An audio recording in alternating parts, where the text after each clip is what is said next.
y'all. If you are a returning viewer, welcome back. And if you are new, welcome. My name is Amira.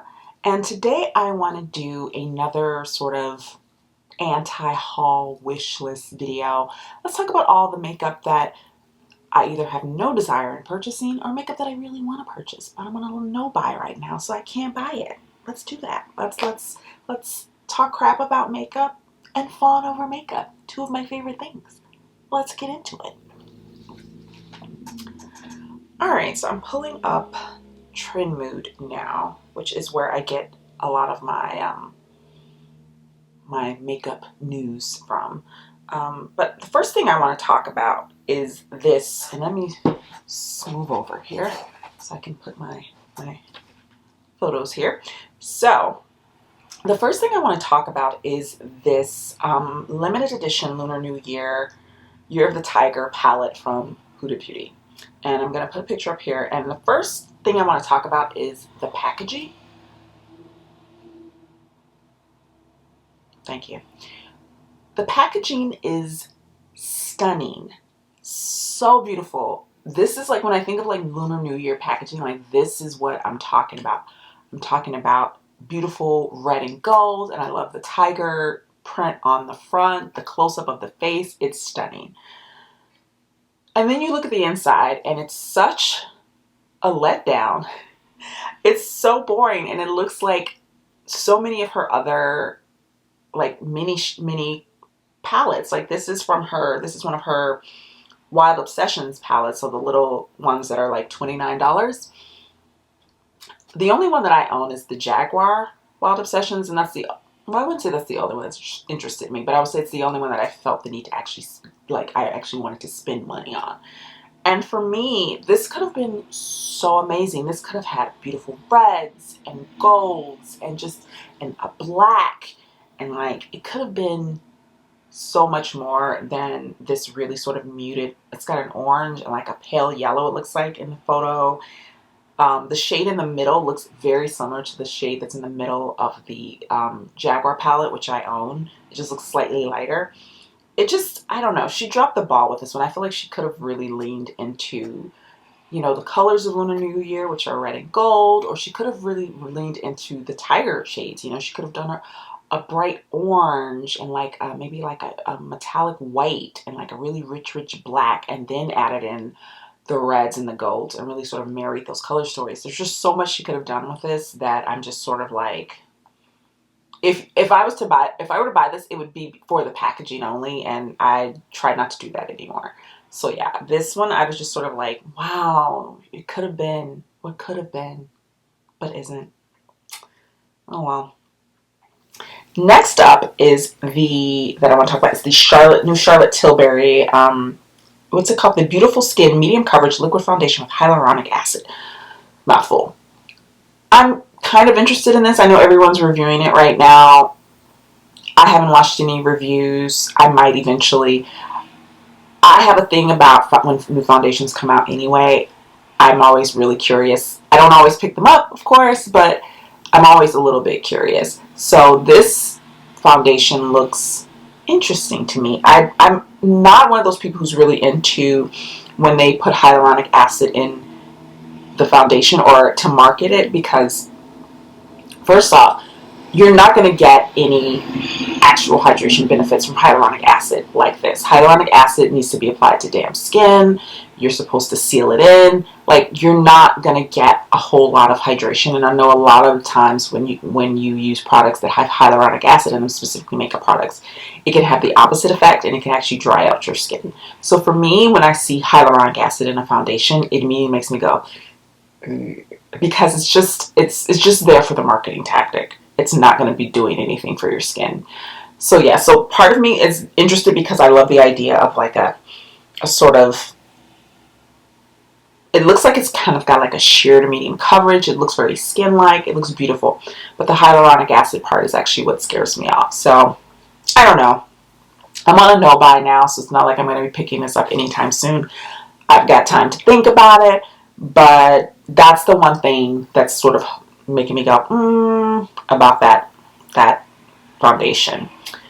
The next foundation that is interesting me is the Nars Light Reflecting Advanced Skincare Foundation. Now, if you saw my foundation declutter video, you know I decluttered the 2 Nars foundations that I owned, and I wasn't that impressed by them. But this one, for some reason, I'm like, maybe this will be the Nars foundation that I really like, because everything else that I've tried from Nars, I actually really like. You know, I'm wearing the Nars Climax palette on my eyes today. I've enjoyed that. I love their concealers. I love their bronzers. So I keep wanting to try a foundation from them and see if there's maybe one on the market that I will genuinely enjoy. This might be it. I like the idea of it being sort of light reflecting, which means it's probably really luminous. It's not dewy, probably, which I'm not really into dewy foundations. I like luminous foundations. So that light reflecting aspect of it is really piquing my interest. But yeah, it looks beautiful. The shade range is their standard shade range. I think with this one I would have to test it out in store, because what I find with Nars is that their shades don't correspond across their different foundation ranges. You know, like I'm usually Syracuse or Aruba, but Syracuse in the Sheer Glow is way too dark for me. So yeah, I would have to like test this out in store and see which shade would work for me. I couldn't just like pick my normal shade, because it wouldn't necessarily be the same. Next up, I'm really interested in, and I don't know if I'd be purchasing this. This would really be, and who knows if it'll still be around when I'm off of my no-buy. I don't know. This is the Spring 2022 Chanel collection, and I'm really interested in that not peach, it's kind of like a burnt terracotta, not the peach one, but the burnt terracotta blush. Let's see, I think it's called Brun Rossi. This shade is so stunning. I'm really interested in it. I feel like I probably have something like this in my collection already. It kind of is giving me a bit of like a slightly more muted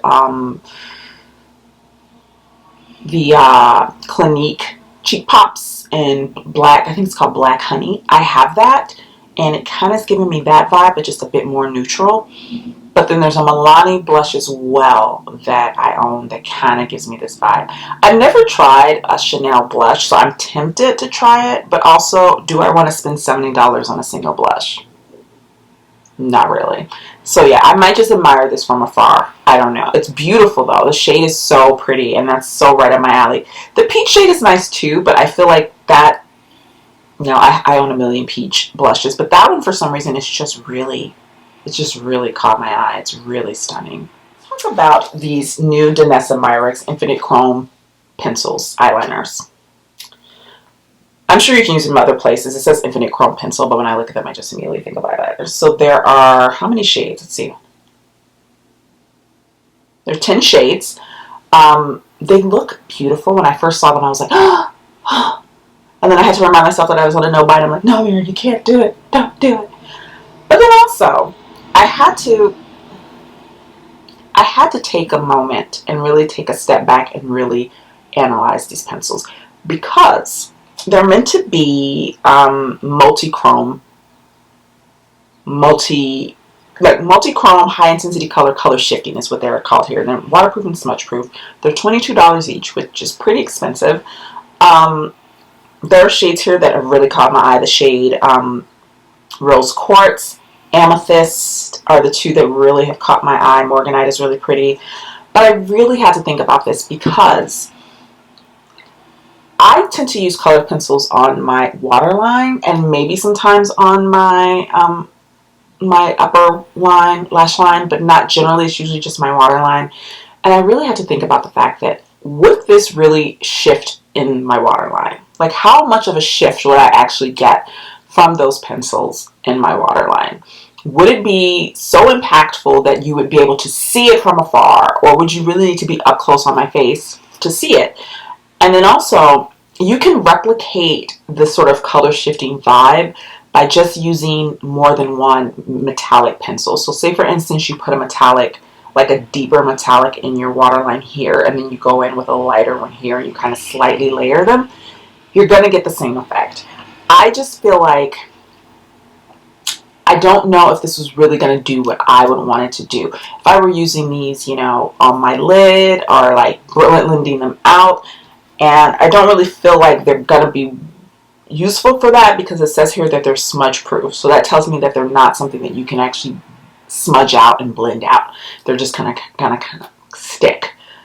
But yeah, I had to really sort of analyze these, and as beautiful as they are, I don't know how functional in reality, in the real world, for like the way that I use eye pencils, if it's going to give me what I want. I think this is probably going to be beautiful for editorial, if that's, you know, your vibe. But for like everyday makeup and when I want something that's really impactful, I don't know if this is going to have enough, especially the shades that I like. Like, I'm interested in more of the lighter, pinkier tones, pinky purpley tones, and I'm looking at those, and the shift is there, but how much of that shift is going to show up on the eye, the waterline? And then when I look at the darker shades, the shift is pretty weak.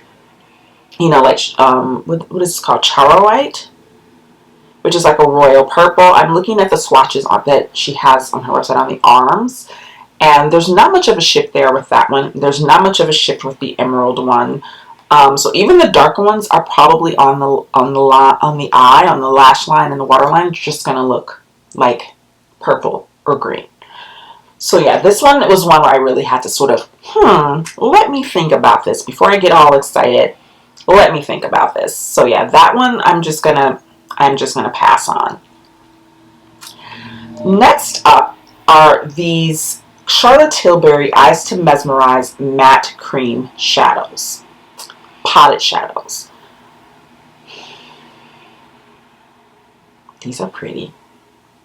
And I've been loving cream or liquid matte shadows just to use on an everyday basis, just to blend out and give my eye a little bit of definition, and then maybe I can tap on a little bit of shimmer. So these have really been calling my name, and there's one that is called Smoky Taupe that is so pretty, and then there's another one that is called there's Diffused Black, Chocolate Veil, Smoky Taupe, and Flawless Beige. Smoky Taupe and Flawless Beige look amazing. Amazing. I would try these. Like, I don't have anything. I would try these. I would love to know what the formula is like. Yeah, I would try these with no problem. So I might revisit those when I'm off my no-buy if I'm still interested. You know, if there's something that's still like calling my name, I might pick one or two up eventually. But as of now, of course, I'm on a no-buy, so that's not going to be happening. Next up are these 3 Colourpop eyeshadow palettes that I believe, are these Ulta exclusives? No, they're not. There's Glow Getter, the Soulfly, and the Wannabe. I saw Makeup Just for Fun's video doing comparisons with these palettes. They're pretty, but they're very basic as far as the Colourpop range. Like, I believe this one is this Glow Getter? Yeah, the one that's kind of got this like greeny tone to it. Really, I think it's really pretty, but I feel like if you have the Tinkerbell palette and if you have the Child palette, you can probably duplicate the vibes of that palette specifically, especially that green that's called Glowworm. It reminds me a little bit of the greens in the Child palette. Yeah, I think it's pretty, but I think it's basic. Again, same with the Wannabe. I think that looks really basic. Soulfly kind of reminds me a bit of the teal, and it kind of reminds me a bit of that Dream Street palette that they did with Kathleen Lights, but only one green and the rest are really neutral. You know, again, you can duplicate all of these. They're pretty. Like, I'm not going to deny that. I mean, Colourpop can do really pretty color stories, but I think they're at a point now that they're kind of like duping their own stuff. And, you know, as pretty as those palettes are, I say, oh, if you own Colourpop already, and or a decent amount of Colourpop, which I do. I own quite a bit of Colourpop. You kind of have to take a step back and think about what you have and go, wait a minute, I probably can get this vibe pretty easily. And with the way that Makeup Just for Fun swatched, you know, she did her comparisons, there's definitely a couple of palettes that I own that I know I can get, you know, similar vibes without having to purchase those. Next up is the Jaclyn Hill collection. She came out with a complexion collection, a skin perfecting blurring tint, and a full filler perfecting concealer. I watched Angelica Nyquist's review on these products, as well as Teresa's dad's review of these products, and they had wildly different experiences with the skin blurring tint. Angelica hated the concealer. I get the feeling from watching Angelica's review, I get the feeling that what Jaclyn was going for is very similar to what Pat McGrath did with her foundation and her concealer, where Pat took a really sort of like sheer to medium kind of skin-like foundation, because that foundation doesn't have a lot of coverage, and it has, like, you can build it up, but you're never going to get full coverage from Pat McGrath's foundation. At least I've never been able to, and I'm fine with that. I'm not looking for full coverage necessarily, but that foundation is very much giving you sort of like your skin, perfected your skin, but better with a little bit of coverage. Whereas the concealer, on the other hand, is more full coverage, more matte. And I feel like what Pat was going for was a very light skin-like foundation, and then you have a more full coverage concealer to perfect the skin. That seems to be what Jaclyn was going for, but just from seeing Angelica's like experience with that concealer, it's a no-go. Like just that review alone, I was like, no. Also, I just don't buy from Jaclyn Hill.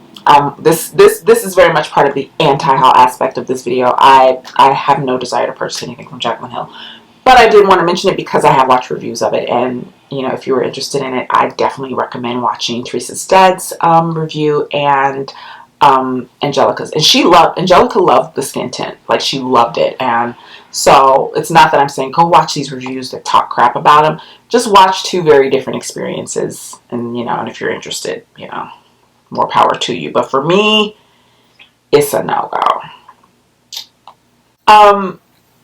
So Chanel has makeup at Ulta now, and I believe that a lot of this is new and exclusive to Ulta, which I find really interesting.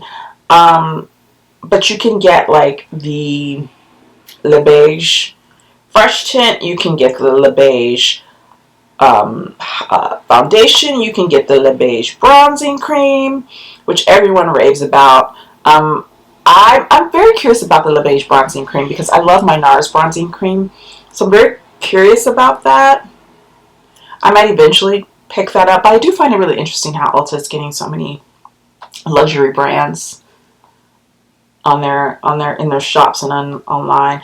I think this is exclusively online. I don't know if you can pick this up in the store. Maybe I'm wrong, but it says here online. So, yeah. I'm curious once I start, you know, if I decide to start shopping again after my no buy is over, if I want to go in store and just kind of see, you know, scope it out, see what they're talking about. But yeah. Next up are these sort of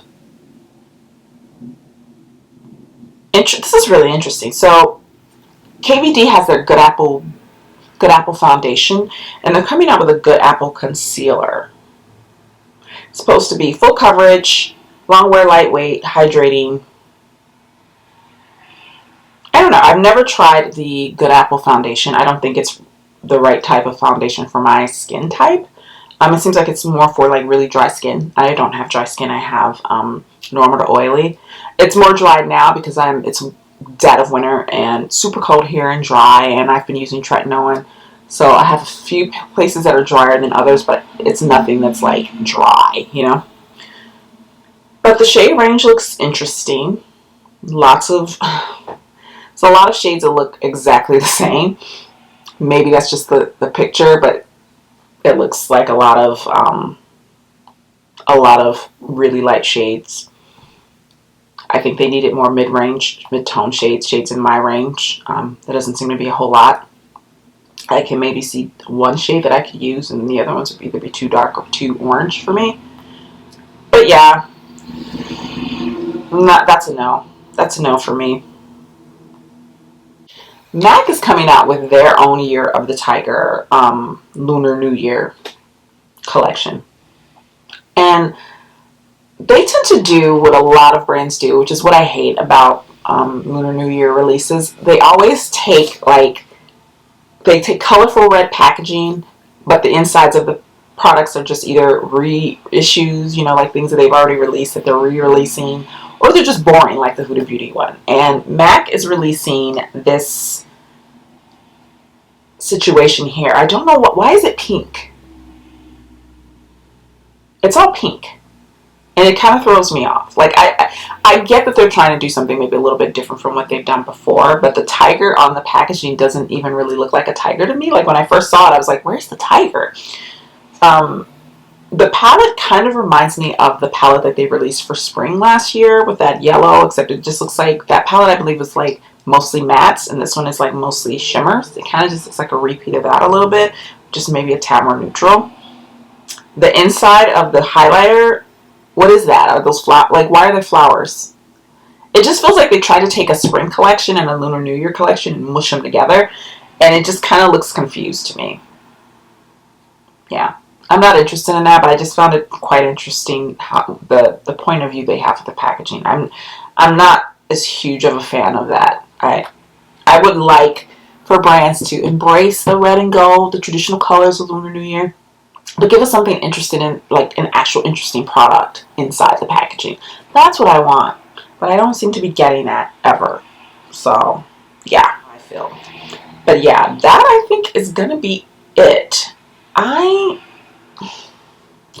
I'm feeling the same way I was feeling with my last anti-haul / wish list. I mean, there's a few more things that I'm interested in, but nothing that I'm like dying to try and then I'm sitting here like counting down the days till my no-buy is over. I'm kind of just like, alright. I feel like brands are still not bringing their best. They're not bringing their best, but I also feel like maybe that's a good thing. I feel like the releases for the past like year, since like mid 2021, have slowed down considerably, and I'm not mad at that. I feel like maybe that's a good thing. I do think that the Panasonic has really sort of slowed down the whole release thing, and I'm here for that. I feel like we're getting too much. There was an oversaturation, and I would love for things to slow down. Having said that, I feel like they've slowed down, and then when things are released, they're really boring and really pedestrian and really like not exciting. So I would love for brands to slow down their releases, but when they come out with something really interesting. I'm not seeing that. So yeah, I'm feeling secure in my no-buy right now. I haven't purchased anything. Well, I take that back. I replaced my moisturizer, which, that's a replacement. That's not me buying makeup. That's me buying skincare that I need to replace. So I haven't bought anything like makeup-wise or even any new skincare in the sense of like buying a whole bunch of new skincare. I ran out of moisturizer. I replaced it. But I haven't had any desire to purchase any makeup. Like, even though there's things that I technically will want, I don't know if I'll still want them 2 months from now. I feel like I'll sit around and I'll kind of be like, in March, just within a March, be like, okay. That's kind of how I'm feeling. Let me know how you guys are feeling. Are you just as bored as I am right now with makeup releases? Along with also being kind of slightly happy that the makeup release machine has slowed down. Let me know in the comments. I would love to know. I will see you guys in the next one. Bye.